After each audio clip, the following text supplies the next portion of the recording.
If you want to leave your Bibles open there to Exodus chapter 12, we're going to be right back there in just a few moments.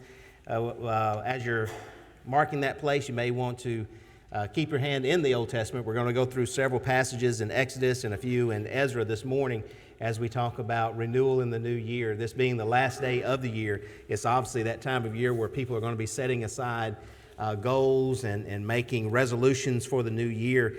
And some of those resolutions are going to be things that are very positive in nature, things that you're planning to do. You know, the most popular one, obviously, is that I'm going to lose weight. I'm going to exercise more. There are some other things that people will set aside as positive things, spiritually speaking. I'm going to start assembling more. I'm going to start being with the brethren more. I'm going to start studying more. I'm going to be serving more this year. But also resolutions are sometimes negative, that I'm going to stop doing some things. I'm going to stop spending my money impulsively. I'm going to eliminate some bad habits. I'm going to get rid of sin in my life. And all of this comes to fruition based upon how much commitment we actually have toward those goals. Now, a lot of times it's really easy for us to set resolutions because we know we're really not going to keep them. We're just going to make them. And so next year, 365 days from now, we're going to have the same goals, both positive and negative, that we had today. And I think the reason for that is because we tend to put things in accordance with our own calendars, if you will.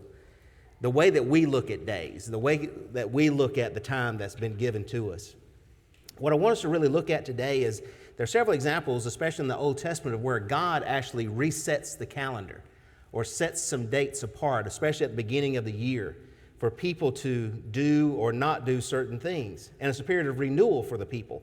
And I want to use that as an example for us today. So that's what we're going to be looking at, is letting God reset the calendar for us and have renewal based upon the things that God would have us to be about doing or not doing. So if you're ready for your 3 words, let's hold the notebooks up really high this morning. All right, very cool. Okay, your 3 words for this morning are involving the 3 points of the lesson: commitment, worship, and courage. We're going to talk about commitment, what commitment is really all about. And the first example that was read for us from Exodus chapter 12 is going to serve as that example of commitment, this time in which God resets the calendar and why he does so. We're going to talk about a time where God resets the calendar, if you will, or sets aside a time for them to be renewed in their worship and what worship is supposed to look like.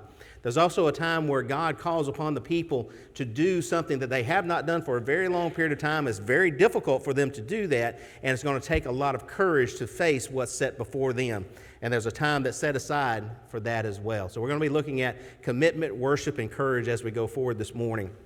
When you go through Genesis, one of the things that you notice is that Genesis is a book of beginnings. And beginnings is a very important part of the Scriptures. That when you go to Genesis, you see that the world itself is created. On the first day, God created the heavens and the earth. And you see all the things of the material world that are created. But you also see in the book of Genesis that God begins to work out his plan of salvation for all of mankind. You see the beginning stages of that. You see what the beginning of marriage is supposed to look like. You see the beginning of what relationships men to men are supposed to look like. You see all these beginnings there in the very first book of the Bible. And we often tell people that if you're wanting to get things back on track again, then you need to go back to the beginning, the way it was originally intended to do. With computers, it's usually the idea that you need to reset to the factory default. At least that's what Windows people tell me. Macs, I've never had to do that. But when you think about our lives, many times it's sort of that way, that we need to go back to that beginning stages, that God is the creator, that he is the one who establishes, that he is even the one who establishes things like the days of the week, the time period of a day. When you get to John chapter 1, you see that John begins his gospel with some of the very similar language that is used there in Genesis, that in the beginning, God. And that God is the one here in John's gospel account who is setting the course and the beginnings of Jesus' ministry. That the thing that God had started way back in the beginning, that plan to save all of mankind, now has once again its beginning with Jesus. Our lives have been on a certain course. All of us have done certain things, and over the past year, you made resolutions, and there are things that you had planned to do last year, and you may or may not be able to remember those. Some of those things may have turned out good. Some of them may have went to the wayside after a few weeks or months, maybe. But as we approach this new year, think of it in terms of God as resetting that time. As it is in Exodus chapter 12 that was read for us a few moments ago. If you go back there to Exodus chapter 12, what was read for us is verses 1 through 2. And if you see the setting in which this is that they are in Egypt, but they are about to leave Egypt. You have all these plagues that are taking place, and with that 10th plague, the death of the firstborn, the children of Israel are going to be set free from their captivity. You have this small family who goes into captivity, penniless, and yet they come out with great riches and an abundance of people and resources. But in Exodus chapter 12, you see that God resets the calendar, that this is going to be the first month of your year, because they're no longer going to live by a pagan calendar any longer. They've been in Egypt, they've been counting days and numbering them the way that the Egyptians do, but that's no longer going to be the case. God says that this month, which is the month of Nisan in the Jewish calendar, that this is going to be your first month. And if you look at verse 3, as he's instituting the Passover, he says, "Speak to all the congregation that on the 10th day of this month, every man shall take for himself a lamb, according to the house of his father, a lamb for a household." And this is to signify that they're being set free from Egypt, but also, and more importantly, that they're being set apart for God. That this blood that's over their doorpost is going to be that that death is going to pass over that household, and they're not going to be touched by it. And that they are dedicated now for God, and they're going to be brought out of that bondage, and they're going to be God's people. There's a principle that's here that every year that they remembered this, in this first month, and on the 10th day of that first month of their calendar, that every year they were to remember how they were saved from death and set free from bondage. For us, it's no different. That we have also been set free from bondage, and we have been freed from that burden of knowing that death is now going to pass over us. We're not going to be affected by that. But because of that there is a dedication that's also involved. So in Exodus 12, 1 through 3, God does indeed reset that calendar, but he devotes them for their purposes. We think of this day as being about 1445 BC. But for them, it is day 1, month 1. It signified a quick departure from Egypt. And just as we were remembering just a few moments ago around the Lord's Supper, it reminds us of how humbly we began in the service to God. But as I said, they were expected to actually be moving forward. So let's go over to Exodus chapter 19, that after they have left Egyptian bondage, they go to Mount Sinai. And God is actually going to give them a new land and a new system of worship. They are now a new people. And because of that, God has the expectation that he's going to set for them. But notice this in Exodus chapter 19, verses 7 and 8. So Moses came and called for the elders of the people and laid before them all the words which the Lord commanded him. Then all the people answered together and said, "All that the Lord has spoken, we will do." So Moses brought back the words of the people to the Lord. Moses is going to be the representative of God to the people in giving these commandments. But what you notice in this is it seems that these people have a level of commitment that is there even before the commandment is actually given. That he's laying before them the law of the Lord. And they say, all that the Lord commands, that is what we will do. But it's in the next several verses that God actually gives these commandments to them and starts laying them out. When we think about commitment, it is about the year that is to come, not necessarily the year that is past. They have been set free from that pagan calendar. Now they're dedicated to God. This new year can be a year of renewal for us when we view it as such as that. We've been set free from that old year. We can't do anything about what happened in 2023 anymore. That's done and that's over with. That's in the past. The things that we did that were against the things of God, that's like living by that pagan calendar. I'm not going to live by that anymore. Then I'm going to let God reset the calendar and I'm going to start anew right now. And I'm going to be committed to him. And I know there's going to be things in this next year that are going to be hard and difficult. I know there's going to be things that God expects of me. And whatever that is, I'm going to do it. All that the Lord has commanded me to do, that is what I'm going to do. Even before the commandment is given. That's what commitment is all about. If anything other than that is really just a wish, it's a dream, it's something that I hope may come to pass. But it's not something I'm actually committed to. When we think about God resetting the calendar, it is being set aside for him because he has reset all things. It takes a lot of discipline. Even with these people in Exodus chapter 19, look down at verses 10 through 15. Then the Lord said to Moses, "Go to the people and consecrate them today and tomorrow, and let them wash their clothes and let them be ready for the third day. For on the third day the Lord will come down upon Mount Sinai in the sight of all the people. You shall set bounds for the people all around, saying, take heed to yourselves that you do not go up to the mountain or touch its base. Whoever touches the mountain shall surely be put to death.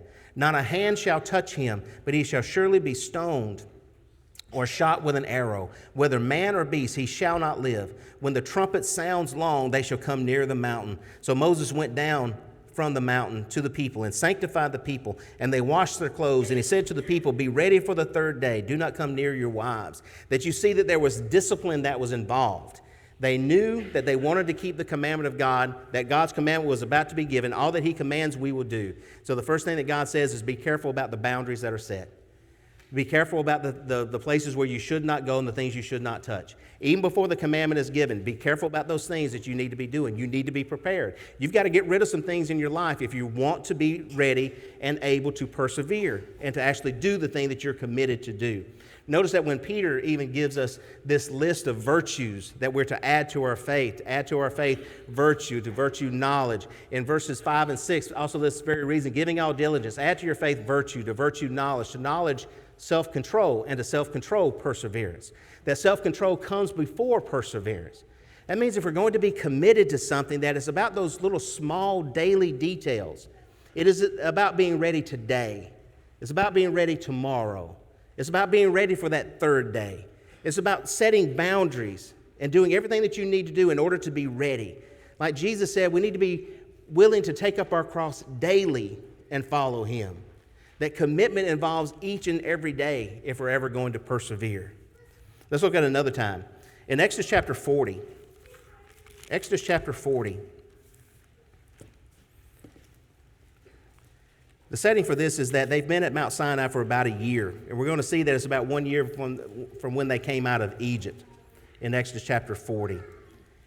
And it's on their 1 year anniversary that God is instituting what worship is supposed to look like and what he expects from that.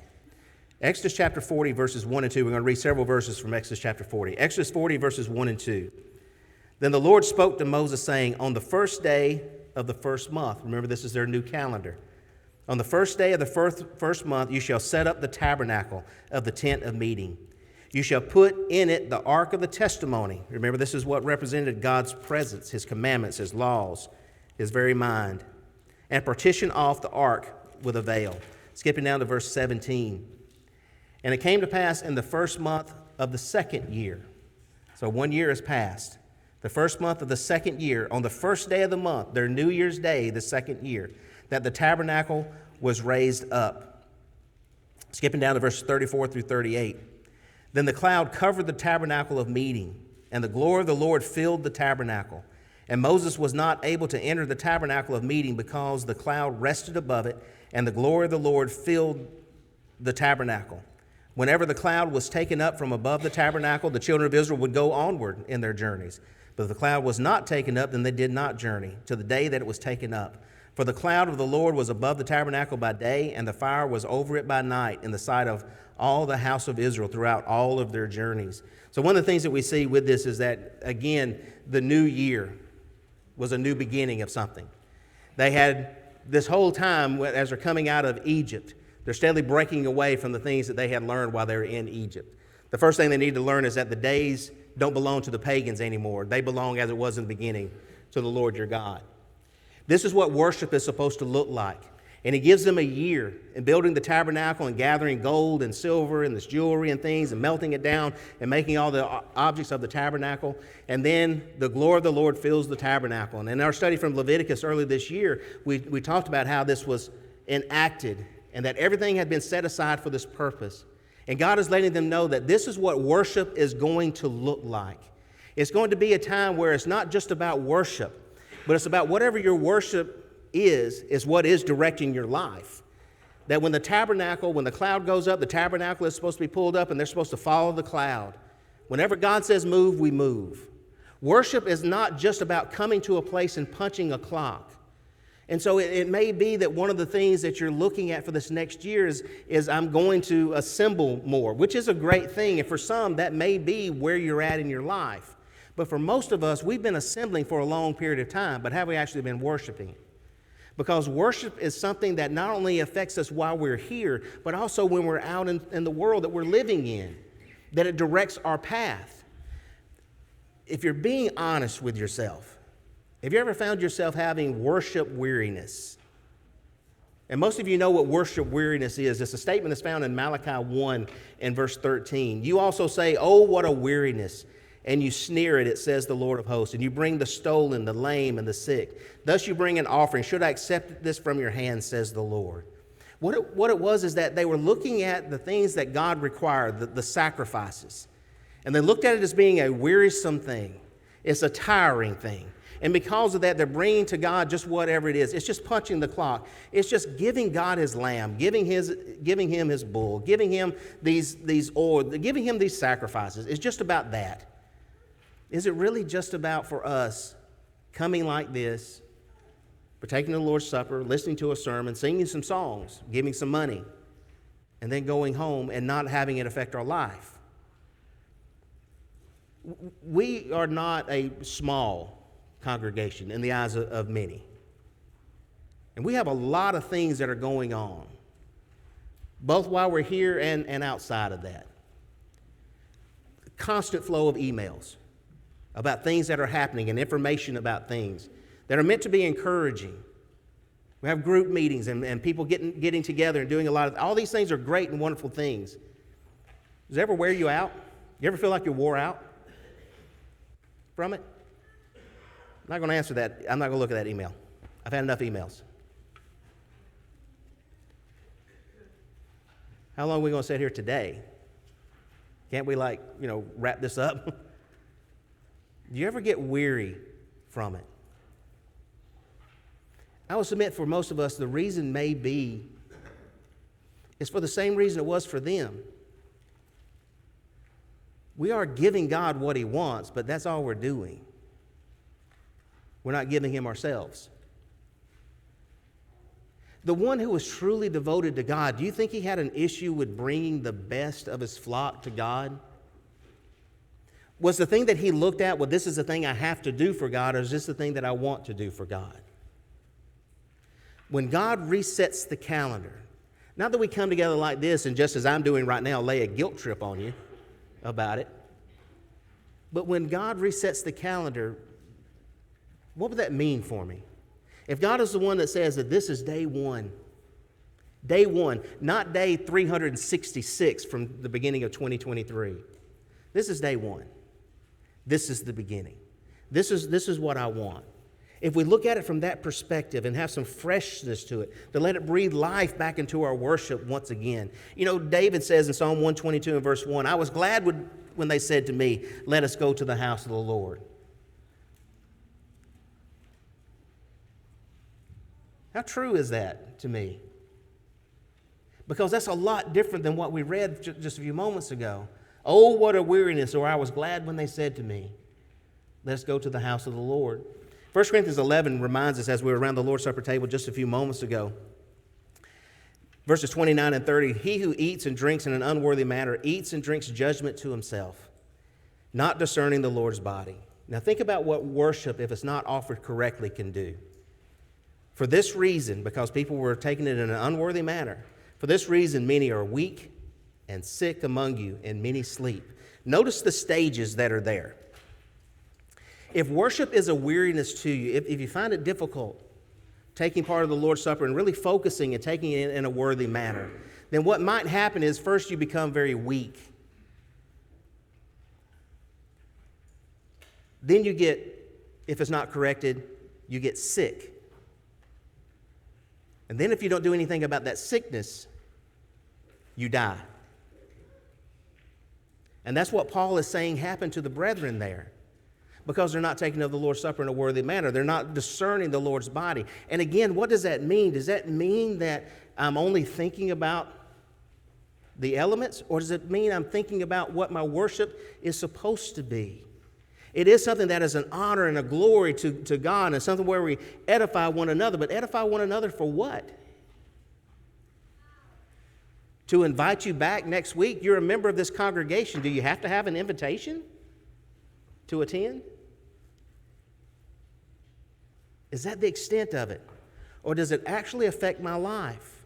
You remember in Psalm 73, and this psalm is rich in teaching this lesson to us. Psalm 73, turn over there with me.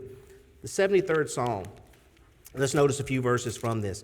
The psalmist is talking about how it is that when he looks at other people, they don't seem to have the same kind of problems that he is having. Psalm 73, verses 4 through 7. In speaking of others, it says, and these are the wicked people that he's talking about, there are no pains in their death, but their strength is firm. They are not in trouble as other men, nor are they plagued like other men. Therefore, pride serves as their necklace. Violence covers them like a garment, he says. Verse 7, their eyes bulge with abundance. They have more than heart could wish. And sometimes when we start looking around at other people, those who are outside, that's the things that we see, we're focusing on. Verse 11, he says this, and they say, how does God know? And is there knowledge in the Most High? In other words, God does not see me. God's not punishing me. You're being a Christian, and yet you're going through these things, these sufferings. I'm not going through those things. God does not see. Is there knowledge of these things at all in God? And these are things that bother him very much, he says. In verse 15, if I had said, I will speak thus, behold, I would have been untrue to the generation of your children. When I thought how to understand this, it was too painful for me. Trying to make sense of it all. But verse 17 says this, until I went into the sanctuary of God, then I understood their end. Until he went into the sanctuary. When we talk about worship and the reason for that and renewing what worship is all about, it's about understanding some things as well. It's about understanding, again, who is the God who created all things? Who is the God who set all these things in motion? Who is the God who came to redeem me from all the things of this world? Who is the God that is going to guide me? Let my calendar be reset. Let me not live by the ideas of what I see going on in the world anymore. That's not the way I'm going to order my days. My days are not going to be filled with wondering, why is it that they prosper so much? Why is it that they get away with so much? Why is it that they persecute so much? Why is it that they defame my God so much? Why is it that I have to live in such a world as this? And I come here and I understand that. The day is coming when God will judge all the world. And thanks be to God that not only do I know that I can be with God forever, but I can change other people also. Let the way that we look at the year change when it comes to our worship as well. In Exodus chapter 19, again, in verses 10 all the way through the end of that chapter, we saw in Exodus 19, and starting at verse 10 a few moments ago, about the idea of preparation and how it was that they were to set aside wash their clothes, not come near their wives. And all that was about preparation, about getting rid of things that might be a distraction from coming into the very presence of God. That when you see that he's setting bounds and the people are preparing themselves, how did you come in here this morning? Were you prepared for it, or were you a hot mess? People arguing and fussing with each other, the kids hitting each other and arguing with each other. Then you come out, okay, let's be joyous and serve God now. And was it because last night no clothes were set aside? Things weren't prepared. You kind of got up this morning and maybe you just decided this morning, we going to church today? Then you started scrambling for clothes, started scrambling for getting people fed, getting everything being done. Then you got in your car and you had to drive really fast because you're already running late. So you start yelling at all the people in traffic that are in front of you, and you know it's Satan because he's the only one trying to keep you from church. And then you come in here and you're supposed to look like a good, godly family and be happy. Worship does take preparation. When God resets the calendar, he does reset it with the idea of preparing yourself for it and not letting it be just a haphazard thing. If you find yourself being constantly late, it's because you're living by your calendar and your time. That's not God's calendar. It's not God's time. And I know there's a lot of excuses that could be made. But let me say again, it's not your calendar anymore. It's God's calendar. It's not your time, it's God's time. Because you do not even own yourself. You were bought at a price.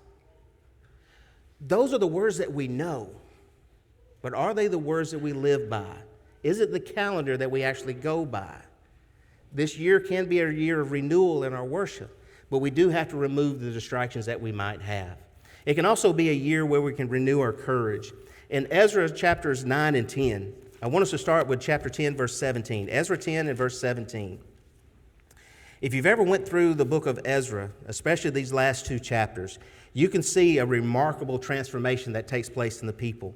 In Ezra 10 and verse 17, but the first day of the first month, they finished questioning all the men who had taken pagan wives. That should give us a reminder of what is happening in these chapters. In chapter 9, you see that the children of Israel, who were not supposed to do this, had taken foreign wives that they were not supposed to take.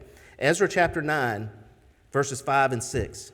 Ezra 9, verses 5 and 6. At the evening sacrifice, I arose from my fasting, and having torn my garment and my robe, I fell on my knees and spread out my hands to the Lord my God.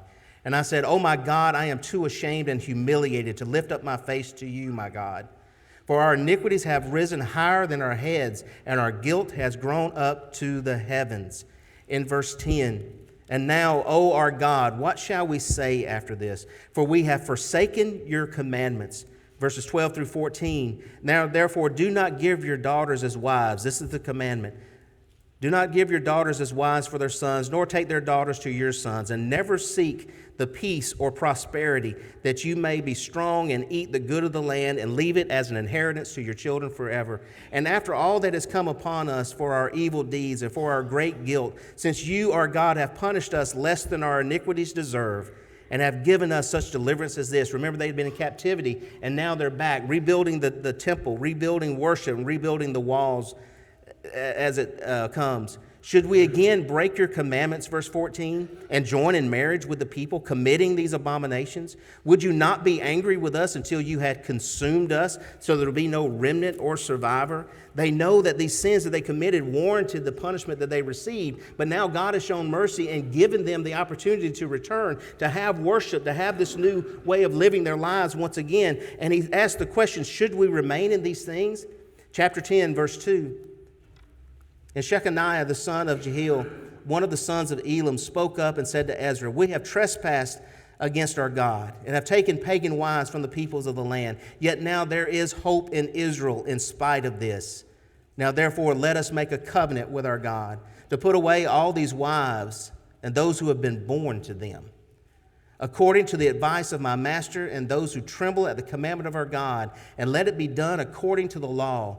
Arise, for this matter is your responsibility. We also are with you. Be of good courage and do it. There are so many things that we know that we need to get rid of in our lives, but getting rid of those things are not going to be easy.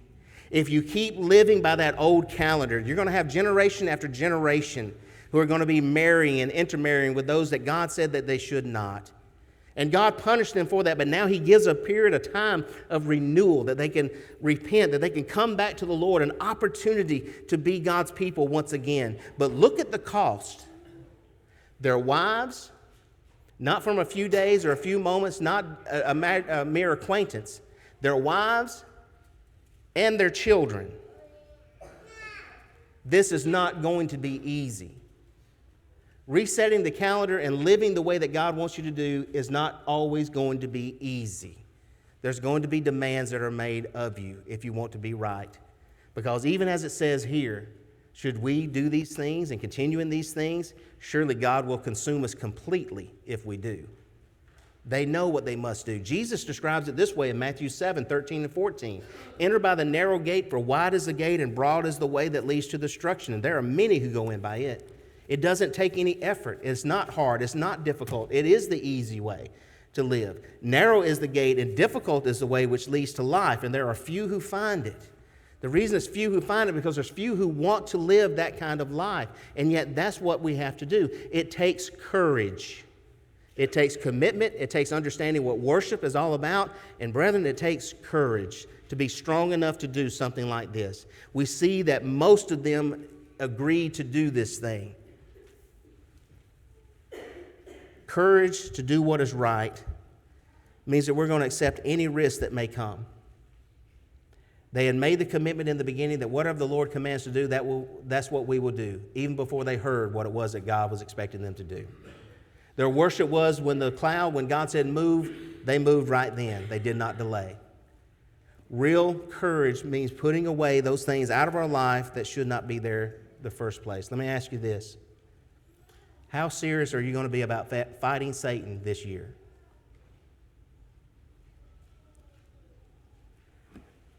Not how serious were you last year. How serious are you going to be this year about that? When you sing a song like As the Deer, it's a beautiful song with some beautiful words. But is it real? Or is it just a beautiful song that I'm singing to a pretty melody? Is it real? How serious am I really going to be about fighting Satan this year? Romans 15 and verse 4 teaches us that the things that were written before were written for our learning, that we through the patience and comfort of the Scriptures might have hope. We need both. We need comfort from the Scriptures that we can be forgiven, but brethren, we also need patience. That as you look at this year, as you reset things and start anew, start afresh, and have the courage to face whatever it is you need to face in this year, understand that you probably will have some failures along the way. Be comforted knowing that God will forgive, but also have patience. A setback does not mean that you're resetting to the old person again. Let a setback be nothing more than that. A small setback, something that you stumbled over. But don't let it be the place that you land and stay permanently. Renew your courage in this year. Let God be the one who resets the days for you. Let tomorrow morning, let today, let the next minute be month one, day one of the kind of Christian you're going to be. So my question I'm going to leave with you this morning is this, is what do you need to renew? If there is something, if first and foremost you need to become a Christian, so that your sins can be washed away. The waters of baptism are ready, and we're ready to help anybody who wants to be baptized this morning for the forgiveness of their sins.